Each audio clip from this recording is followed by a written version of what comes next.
Anybody that's talked to me probably knows that like change management is the name of the game from my perspective in terms of really unlocking a successful transformation and helping people understand why you're going through that transformation, how it's going to help them in their day-to-day life, and getting them to be the advocates for the transformation within your organization. That's when you're going to find that like true nirvana of a digitally transformed organization.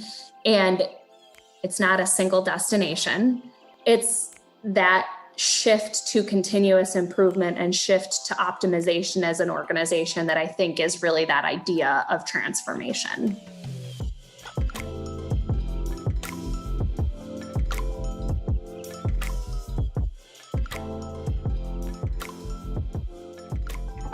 Hey, Carl, how you doing, buddy? Shawn, how you been, sir? How you been? Doing good, loving life. The weather's getting warm, the sun is shining. All things considered, I'm quite happy, so thank you. Doing really well, brother.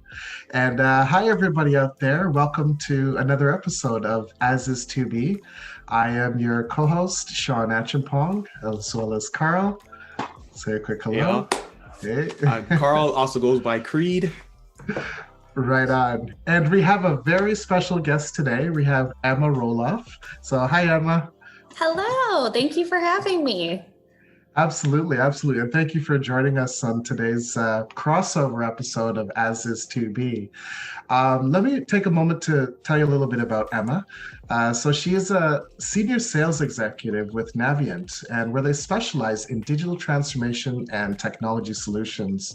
She is also a co-host of the Third Thursday series, which is an exciting online podcast. Really amazing stuff. Definitely want to tune into that. And finally, like over the course of her 10-year career, she has amassed a wealth of experience as a trainer, a speaker, and a digital transformation ambassador. So thank you again, Emma, for joining us today. Yeah, it's wonderful to be teaming back up with you guys for our conversation. So I'm excited to dig in. Yeah, absolutely. It's exciting now to flip it. And now we ask you questions for this next session. And Emma, it's funny, this next question, because we were just talking about, emerging from the pandemic, but not to go backwards, but I'm curious to know, during the pandemic, everyone had to transition and adjust. And did you have to pivot in order to prepare for your new way of work before you implemented any new digital transformations for your clients? So leading into the pandemic, Naviant as an organization was actually situated very well to manage that pivot. And part of it is because, while a good chunk of our team is here in, well, actually today, very much so, sunny Verona, Wisconsin. We have employees that are all over the US and in Canada as well. So over the last couple of years, part of our growth strategy has been to, because of the way that we work and what we're helping organizations do, we recognized that our team could manage remote work. And so probably for about 2 years leading into the pandemic, we had been internally getting used to having kind of these hybrid meetings where you were in the room with the people that were in the office with you and joining remotely with those folks that might have been in other offices or working from home. So that pivot, at least internally with our operations, didn't really take a lot of effort. I would say the biggest change for us was more on, for folks like myself, on the account management and sales side, as well as with our consultants who are kind of the face of the organization that are actively working in capacities that typically were in person. So that is a shift that's taken time. And I would say the biggest lessons learned from our perspective, and it kind of goes off of what we were talking about during our conversation on digital transformation talks, but it's this idea of bite-sized information, breaking things down in a different way than maybe we would have been doing if we were in person, and facilitating sessions for our consulting engagements a little differently than maybe we had when we could do them in person, or facilitating conversations a little differently as we're introducing ourselves to customers, or having some of the conversations like we're going to talk about here in a little bit, with the idea of like art of possible presentations, and really looking at how we can break down these larger engagements into ways that we're not burning people out. And so rather than having hour-long sessions, we cut them down to half-hour-long sessions. And we had people that were specifically waiting to answer questions or interact with our customers and prospects through the chat functions within that platform, and kind of emceeing our sessions to make sure that there weren't questions that were missed, and that we were trying to replicate that in-person environment as much as possible. We did things like the speed dating networking with our customers so that they still had the opportunity to interact with one another. And so those types of things, and there was certainly a pivot, but thankfully like our core business operations really weren't impacted that much because of some of the work that we had done for a couple of years leading into it. Wow, there's so much things to unpack there. I mean, the preparation is obvious. The fact that one, you're paying attention to not burning out your own staff is amazing. And it's great that that's one of the first things that you did. I really can relate and understand why that's critical. But that creativity of reaching out to your customers, that speed dating, am I heard that right? Speed dating? Now that's an amazing tactic. So it was through the platform that we were using. So it was like these 2-minute networking bite sizes where you obviously didn't have to participate if you didn't want to, but you'd kind of like enter yourself into the pool and it would match you with somebody else and you could have a 2-minute video conversation.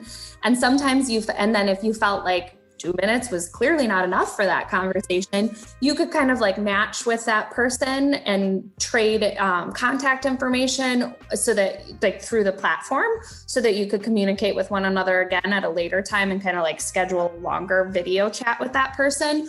Or there was like some integrations with LinkedIn and that type of thing so that you could connect with people after the fact as well. I love that. That's fantastic. Yeah, because it's like a very normal or natural way for people who want to engage with their coworkers, and being remote. It puts a light spin on, just their interests of staying connected or meeting new people or working with their team in different ways. So I think that's fantastic. Further on that, and really to further unpack, do you have any required concepts or really necessary steps that will support a successful digital transformation solution with your clients? Anybody that's talked to me probably knows that like change management is the name of the game from my perspective in terms of really unlocking a successful transformation. And I have said it before, and I will say it again. You can have the latest, greatest, best technology in the whole wide world. But if you do not do what is necessary on the front end to gather the appropriate adoption and acceptance of that change within your organization, it's going to fall flat. And, at Naviant, we have a number of technology solutions that are available to us. And, hopefully the right tools to pull out and solve our customers' problems as we are diving into those engagements on the consulting side. But ultimately, what we always say is the technology is the easy part. We can tell the technology what we want it to do with our configurations and development. But I think that is that secret element of success, and it has to be driven by the organization that's trying to go through that transformation. Folks like Naviant are certainly here to support you and give you recommendations on how to manage that change. But ultimately, it has to be a culture within your company, and it has to be something that is encouraged and celebrated within the four, virtual walls of the organization. And, we talked about some tactics for adoption during our last discussion.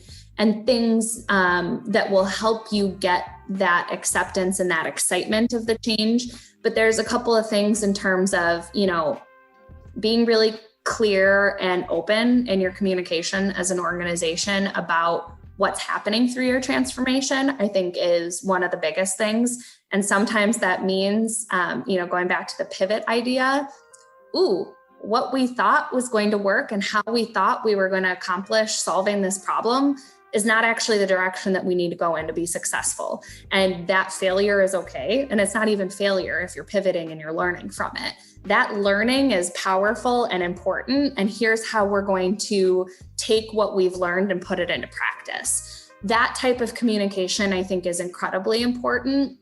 And then helping people understand why you're going through that transformation, how it's going to help them in their day-to-day life, and getting them to be the advocates for the transformation within your organization. And I think that starts at the top level by helping people understand that it's a strategic initiative within your organization, but it has to filter throughout the entire company with this cultural shift of, we want to hear what you have to think about this transformation. We want to understand your ideas because you're the one completing the job. So help us understand where those challenges are and how we work through them. And I think if you can manage that change management component appropriately, and you bring in technology at the right time to support the change that's happening within your organization, and then the real trick then is continuing to scale that and support that transformation across the entire organization. That's when you're going to find that like true nirvana of a digitally transformed organization. And it's not a single destination. It's not going to be accomplished and the job is done, see you later. It's that shift to continuous improvement and shift to optimization as an organization that I think is really that idea of transformation. Emma, that really resonates with me. Using the word continuous improvement. Those are things that are really important, I think, into creating a digital transformation, but also leading to really prominent adoption. What tactics do you use to deliver enterprise-wide adoption and to achieve that continuous improvement transformation that you're going for? So one of the things that I think is really important for generating that excitement and generating that kind of like organizational wide excitement behind that transformation is this idea of helping people understand the art of the possible. And, we talked about during the last conversation that we had a lot of tactics for getting them to understand how to adopt the solution and kind of more tactical things of helping scale organizational change with like a triage process and helping kind of heat map out what's going to be that next adventure. The first piece of that, I think, is this art of the possible. And I work with my customers a lot on this, and it's the idea of helping organizations understand what tools are already available to help solve some of the problems that maybe they just don't know could be solved with their current tool set. And I've mentioned we have a number of different tools that are available from Naviant's perspective in our toolkit that we pull out to solve these problems. But when we start working with an organization, it's typically not a large scale, every single employee in the entire company is being impacted by our implementation. We probably wouldn't be successful if we tried to go about it with this big bang approach all the time. But what we find is a lot of times maybe we'll start working with a company to help them automate their accounts payable processes. And they are looking at bringing in invoices and, intelligently capturing the information that's coming off of those documents and, doing all of the things that we talk about with digital transformation, like routing that information appropriately and integrations with these different tools. So once we've helped, one area in the organization accomplish their goal of streamlining their processes, typically what starts to happen is there's a little bit of like percolation on this idea of, oh my gosh, my job just got a lot easier. And oh my gosh, we were able to use these tools in this way. And let me tell you what we started to do. And suddenly somebody in a different department, if we're talking about an insurance organization, AP started to do this process. And then somebody in the claims department realizes like, hey, we've got all sorts of forms and information that's coming in that we could use some of the tools to start pulling that information out of those documents and driving processes with the way that you guys are managing this process over here, even though it's not the same. And so some of that will happen by happenstance, where these conversations, and maybe not as much now in the virtual world, where these conversations start to happen about how we're solving problems within our department. But that's not always the case. And there isn't always this really free flow of organizational problem solving that goes around just based on the nature of how a company operates. And so as a, kind of that liaison to digital transformation, I see it as my role to help connect some of those dots. And I use this idea of a art of the possible presentation to help start those wheels turning in all different departments. And so where I've found the most success with this is where we can either, we're working with IT department to, they hear HR would like a solution, and we know that you guys have a toolkit that could help solve some of their problems. Can you come in and talk a little bit about how the solution framework that you've deployed in this area of the business can help them? And a lot of times these conversations are not, they're an hour long, and it's kind of like a lunch and learn type thing where we start to talk at a high level about how these tools work. But really where the value comes is when you can start a conversation with the group about what problems are you seeing, or what processes do you have today that are driven by this type of information, or where do you have a lot of repetitive process that we can automate using these tools. And so when you can start to have those conversations and you can get that excitement generated in the right way, then that's a really great feeding mechanism into that idea of the triage process that we were talking about before. So once people start to understand, hey, we can do all of these really cool things, and these tools are available to us right now within our organization, how do you start to then determine what that prioritization looks like, what's going to have the biggest impact on the organization, and then how do you start to prioritize that rollout and scaling of those solutions across the organization? And so that's one of the things that we do oftentimes with our customers that are looking to make the most of their investment with the different solutions that we have to bring forward. And then after, you've gone through that triage process, then it kind of kicks off that next consulting engagement where you're diving into requirements and what is that current state and what do we want that future state to look like? And then deciding what and how technology comes into that equation. But it's just fostering the idea of it is possible for your job to look and feel very different. And you don't have to be in this position where you're managing filing cabinets full of paper, or you don't have to be in this position where you're completing the same task 25 times every day. And just letting people know that that's available and an option to them is incredibly powerful. And it kind of opens up the floodgates in terms of how you scale your solutions from there. Yeah, I couldn't agree more. And I love the framing of the art of the possible, just giving people a chance to envision almost what a future might look like in contrast to work that might be already happening in another department by way of a solution framework. So just the ability to open people's minds up to how they can bring those simplicity and ease of use and convenience to their life, I can see that being a really strong snowballing effect, definitely. I do have one more question. What's next in your digital transformation future, and how others can follow you on this journey?